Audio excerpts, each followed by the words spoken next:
When I became a caregiver, it was pretty dramatic because my wife Naomi was diagnosed with stage 4 right out of the gate.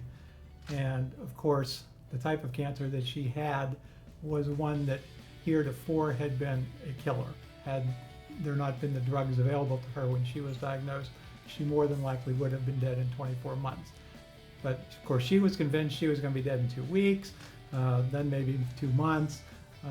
So it was very challenging in the beginning. But the more information we gathered, the more she began to realize that, this was worth maybe going through the treatments. When she decided she was going to be dead in 2 weeks, 2 months, she announced that she was just going to not do anything. We were going to live hard and try to get as many things done as we could in the next few months. And I said, you have to fight. She said, I don't know if I can do it, and I don't know if I want to go through that. And I had to basically tell her that if she wouldn't do it for her, would she please do it for me? And the second one was when she had her port inserted. They nicked her lung and gave her a pneumothorax. And she was pretty depressed because she kept telling the doctor, I don't want to have this happen, I don't want to have this happen. And he told her 1 in 10,000 it happens.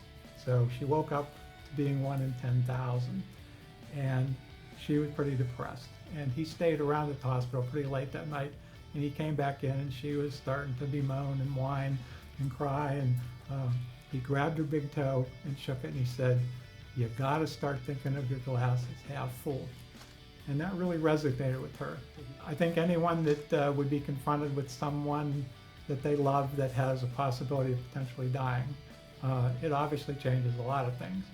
Things become less important, and it's more important to be with that person, take care of that person extra hard.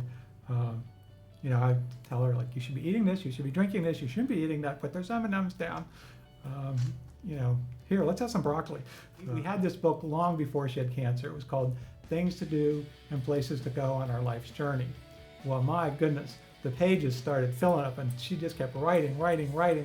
And even today, we've done a tremendous amount of them, but we'll be on a trip and we'll be crossing something off, and she'll say, oh, we need to come back and do this, or we need to come back and do that. So it's like we take 3 off and add 2. So I think she's going to have to live about 30 more years till we can get it all done.